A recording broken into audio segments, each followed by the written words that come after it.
Hi అండి, నమస్తే. నేను మీ Radhika. Welcome to Radhika's kitchen and ideas. ఈరోజు వీడియోలో పిజ్జా అండి. ఇది ఇష్టపడని వాళ్ళంటూ ఎవరు ఉండరు. ఇది అందరికీ చాలా ఇష్టం కదా.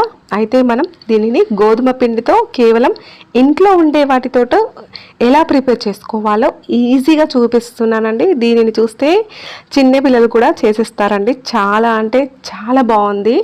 మీరు కూడా ఒకసారి ఇలా ట్రై చేయండి. మీకు కూడా చాలా నచ్చుతుంది. మీ ఇంట్లో వాళ్ళందరికీ కూడా చాలా అంటే చాలా నచ్చుతుంది ఫ్రెండ్స్.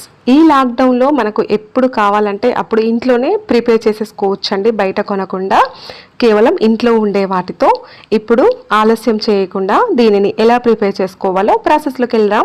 ముందుగా ఒక మిక్సింగ్ బౌల్ తీసుకొని అందులో 1 కప్పు గోధుమ పిండి తీసుకుంటున్నాను. నేను హెల్దీగా చేస్తున్నాను, అందుకని గోధుమ పిండి తీసుకుంటున్నాను. లేదంటే మైదాతో కూడా చేసుకోవచ్చు. బేకింగ్ పౌడర్ వేసుకోవాలి 1 స్పూన్. అలాగే కొంచెం వంట సోడాని వేసుకోవాలి. అలాగే ఇందులోనే కొంచెం సాల్ట్ను కూడా వేసుకోండి. ఇలా వేసాక దీనిని స్పూన్తో ఇలా ఒకసారి కలుపుకొని ఇందులో పెరుగును యాడ్ చేసుకోవాలండి. పెరుగు కమ్మటిది తీసుకోవాలి. ఇలా పెరుగును 1/2 కప్పు యాడ్ చేసుకున్న తర్వాత ఒకసారి ఇలా మొత్తం పెరుగు అంతా ఇందులో కలిసేటట్టు స్పూన్తో కలుపుకోండి. ఇలా కలిపిన తర్వాత ఇందులో కొంచెం వాటర్ని యాడ్ చేసుకోవాలన్నమాట. మనకు 2 టేబుల్ స్పూన్ల వాటర్ అయితే సరిపోతుంది. మనం వాటర్ ఎక్కువగా వేసి చేసుకోవద్దండి, కొంచెం వాటర్ మాత్రమే యాడ్ చేసుకోవాలి. చూడండి, పెరుగు యాడ్ చేసుకున్నాము. ఇలా పిండి రావాలన్నమాట. ఇలా వస్తే మనకు పర్ఫెక్ట్గా వస్తుంది. ఇందులో 1 టేబుల్ స్పూన్ ఆయిల్ యాడ్ చేసుకొని మళ్ళీ ఒకసారి పిండిని కలుపుకోండి. పిండిని మనం 15 నిమిషాల పాటు కలుపుకుంటే మనకు ఇలా సాఫ్ట్గా వస్తుంది. ఇలా వచ్చిన తర్వాత ఒక అరగంట పాటు మూత పెట్టుకొని నానబెట్టుకోండి ఫ్రెండ్స్. ఇప్పుడు ఈ పిండి నానేలోపు మనం ఈ పిజ్జాలోకి చీజ్కి బదులుగా వైట్ సాస్ను ప్రిపేర్ చేసుకుందాం. స్టవ్ ఆన్ చేసుకొని ఒక కడాయి పెట్టుకొని అందులో కొంచెం బటర్ని యాడ్ చేసుకోండి. ఈ బటర్ అంతా మెల్ట్ అయిపోయాక ఇందులో 2 టేబుల్ స్పూన్ మైదా ఫ్లోర్ వేసుకోవాలి. ఇప్పుడు దీనిని ఇందులో ఫ్రై చేసుకోవాలన్నమాట. ఇలా ఫ్రై చేసుకున్న తర్వాత ఇలా పిండి ఫ్రై అయ్యాక ఇందులో 1/2 కప్పు పాలను యాడ్ చేసుకొని ఎక్కడ ఉండలు లేకుండా నాన్ స్టాప్గా మంటను చిన్నగా పెట్టుకొని కలుపుతూనే ఉండాలి. ఇలా కలుపుతూ ఉంటే మనకు ఇలా వైట్ సాస్ రెడీ అయిపోతుందన్నమాట. ఇది చాలా బాగుంటుంది ఫ్రెండ్స్.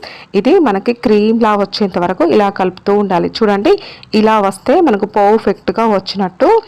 ఇలా వచ్చిన తర్వాత ఇప్పుడు స్టవ్ ఆర్పేసుకొని దీనిని పక్కకు తీసుకోండి. ఇది కొంచెం చల్లారిపోతుంది.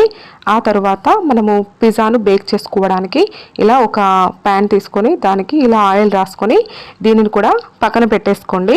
30 నిమిషాల తర్వాత చూస్తే మనకు పిండి చక్కగా నానిపోయి ఉంటుంది. ఇలా నానిపోయిన పిండిని మళ్ళీ 1 నిమిషం పాటు ఇలా కలుపుకోండి. ఇలా కలుపుకుంటే మనకి పిజ్జా అనేది పర్ఫెక్ట్గా వచ్చేస్తుంది. అందుకనే మనము 2 చేతుల మధ్యలో పెట్టేసుకొని ఇలా కలుపుతూనే ఉండాలండి. ఇలా చక్కగా కలుపుకున్న తర్వాత మనకు పిండి స్మూత్గా తయారైపోతుంది అన్నమాట. ఇప్పుడు మనము చపాతీ చేసుకునే పీటను తీసుకొని దానిపైన మనం పిండి కలుపుకున్న ముద్దను పెట్టేసుకొని కొంచెం కొంచెం పిండిని యాడ్ చేసుకుంటూ ఇలా కోలతో లాటించుకోవాలన్నమాట. ఇలా పిండిని అటు ఇటు తిప్పుకుంటూ పిండిని వేసుకుంటూ మనము చపాతీ లాగా చేసుకోవాలి. అంటే చపాతీ చేస్తే మనం కొంచెం సన్నగా చేసుకుంటాం కదా ఫ్రెండ్స్. అయితే దీనిని చేసుకునేటప్పుడు కొంచెం లావుగా చేసుకోవాలి, మరీ లావుగా కూడా చేసుకోవద్దండి. ఇలా చపాతీని మరీ సన్నగా కాకుండా అలా అని చెప్పేసి మరీ లావుగా కాకుండా ప్రిపేర్ చేసుకోవాలన్నమాట. చూడండి ఫ్రెండ్స్, నేను చూపిస్తున్నాను కదా, ఇలా ప్రిపేర్ చేసుకోవాలి. ఇలా ప్రిపేర్ చేసుకుంటే మనకి పర్ఫెక్ట్గా వచ్చేస్తుంది. ఇలా చేశాక మనము ముందుగా ఆయిల్ రాసి పెట్టుకున్న బౌల్ని తీసుకొని దీనిపైన పెట్టుకొని ఇలా కొలత తీసుకోండి. ఇలా మార్క్ చేసుకుంటే మనకు పర్ఫెక్ట్గా బౌల్లో పడుతుందన్నమాట. ఇలా పెట్టేశాక దీనిని ఇలా మర్చుకోండి. మీకు ఎలా వీలైతే అలా మర్చుకోండి. నేను ఈ విధంగా ప్రిపేర్ చేస్తున్నాను అనమాట, అంటే ఊడిపోకుండా ఉంటుందన్నమాట. ఇలా ప్రిపేర్ చేశాక చుట్టూ ఇప్పుడు మనం ఆయిల్ రాసుకున్న కడాయిలోకి మార్చేసుకోండి. ఇలా పెట్టేసుకున్న తర్వాత దీనిని ఒకసారి ఎడ్జెస్కి అంతా ఇలా ఒత్తుకోండి. ఇలా ఒత్తుకుంటే మనకు ఇది ఊడిపోకుండా పర్ఫెక్ట్గా వచ్చేస్తుంది. దీనిలో మనం సాసెస్ పెట్టుకున్నప్పుడు మనకి చక్కగా బాయిల్ అయిపోతాయి అన్నమాట. ఇప్పుడు ఫోర్క్తో ఇలా హోల్స్ పెట్టేసుకోవాలి. ఇలా పెట్టుకుంటేనే మనకు పర్ఫెక్ట్గా బాయిల్ అవుతుంది. ఎందుకంటే మనం దీనిని స్టవ్ పై బేక్ చేసుకుంటాము కనుక మనకు ఓవెన్లో అయితే ఇదంతా అవసరం లేదు, మనము డైరెక్ట్గా పెట్టేసుకోవచ్చు. ఇలా హోల్స్ పెట్టేసుకున్న తర్వాత ఇలా టమాటో సాస్ని పెట్టేసుకోవాలి. ఫ్రెండ్స్, టమాటో సాస్ ఎలా ప్రిపేర్ చేసుకోవాలో మన ఛానల్లో ఉంది, చూడండి ఫ్రెండ్స్, చాలా బాగుంటుంది. దానిని దీనిపై పెట్టేసుకుంటే ఆ తర్వాత వైట్ సాస్ని కూడా ఇలా పెట్టేసుకోండి. మనం ప్రిపేర్ చేసేసుకున్న వైట్ సాస్ కూడా చాలా బాగుంటుంది. నేను క్యాప్సికమ్, టమాటో, ఆనియన్ని ఇలా కట్ చేసి పెట్టుకున్నాను. వాటిని ఈ విధంగా పెట్టేసుకుంటాను. మీరు మీ ఇంట్లో ఏవి అవైలబుల్లో ఉంటే వాటిని పెట్టేసుకోండి. చాలామంది దొండకాయని పెట్టుకుంటారు, క్యారెట్ని పెట్టుకుంటారు. ఇలా మీ ఇంట్లో ఏ వెజిటేబుల్స్ అవైలబుల్లో ఉంటే వాటిని సన్నగా కట్ చేసుకొని పెట్టుకోండి. లావుగా కట్ చేసుకొని పెట్టుకుంటే మనకు బేక్ కావండి, అందుకనే మనము సన్నగా కట్ చేసుకొని పెట్టుకోవాలన్నమాట. ఇలా ఆనియన్ కూడా పెట్టేసుకోండి. ఇలా మొత్తం పెట్టేసుకున్న తర్వాత రెడ్ చిల్లీ ఫ్లేక్స్ని ఇలా దీనిపైన వేసుకోండి. అలాగే ఇందులో కొంచెం మిరియాల పౌడర్ని కూడా పొడి చేసుకొని ఇలా దీనిపైన స్ప్రింకిల్ చేసుకోండి.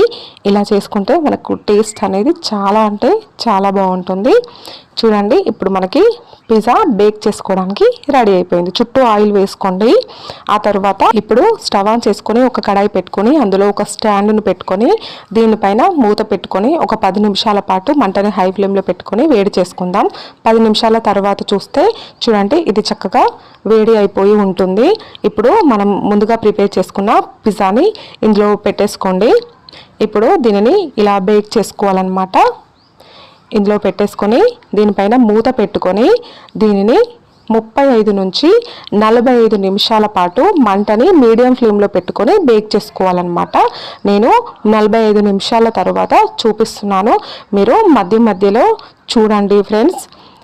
చూడండి, కింద మనకి ఇలా గోల్డెన్ బ్రౌన్ కలర్లోకి రావాలన్నమాట. ఇలా కలర్లోకి వస్తే మనకు పర్ఫెక్ట్గా పిజ్జా అనేది బేక్ అయిపోయినట్టు. మీరు చూడండి, మధ్య మధ్యలో చూసుకుంటూ ఉంటే ఇది బేక్ అయిపోయిందో లేదో తెలుస్తుంది. అంటే 15 మినిట్స్కి ఒకసారి చెక్ చేసుకోవాలన్నమాట. చూడండి ఎంత చక్కగా మనకి బేక్ అయిపోయిందో. ఇప్పుడు దీనిని తీసేసుకోవాలి. ఇందులోనే ఉంచేస్తే కింద మొత్తం మాడిపోతుంది అనమాట. అందుకని దీనిని పక్కకు తీసుకొని ఒక ప్లేట్లోకి తీసుకుందాం. చూడండి ఫ్రెండ్స్, ఎంత పర్ఫెక్ట్గా చక్కగా మనకి పిజ్జా రెడీ అయిపోయిందో. చాలా అంటే చాలా టేస్టీగా ఉంది ఫ్రెండ్స్. మీరు కూడా ఒకసారి ఇలా ట్రై చేయండి, మీకు కూడా చాలా నచ్చుతుంది. ఇప్పుడు దీన్ని కట్ చేద్దాం. ఇది పిల్లలకైనా పెద్దవాళ్ళకైనా చాలా నచ్చుతుంది ఫ్రెండ్స్. మీరు కూడా ఒకసారి మీ ఇంట్లో నేను చెప్పిన పద్ధతితో ట్రై చేయండి, మీకు కూడా పర్ఫెక్ట్గా పిజ్జా వచ్చేస్తుంది. ఫ్రెండ్స్, ఈ పిజ్జా రెసిపీ మీకు నచ్చితే ఒక లైక్ చేయండి. అలాగే మీ ఫ్రెండ్స్ అండ్ రిలేటివ్స్తో కూడా ఈ వీడియోని షేర్ చేయండి. అలాగే ఇలాంటి వెరైటీ రెసిపీస్ ఈజీ పద్ధతిలో తెలుసుకోవడానికి నా ఛానల్ని సబ్స్క్రైబ్ చేసుకొని పక్కనే ఉన్న బెల్ సింబల్ని యాక్టివేట్ చేసుకోండి. ఇలా బెల్ సింబల్ని యాక్టివేట్ చేసుకోవడం వల్ల నేను చేసే ప్రతి రెసిపీ మీకు నోటిఫికేషన్ ద్వారా వచ్చేస్తుందన్నమాట. ఇంకో కొత్త రెసిపీతో రేపు మేము ముందుకు వచ్చేస్తానన్నమాట. ఇప్పుడు థ్యాంక్ యూ ఫర్ వాచింగ్ అండి. బాయ్.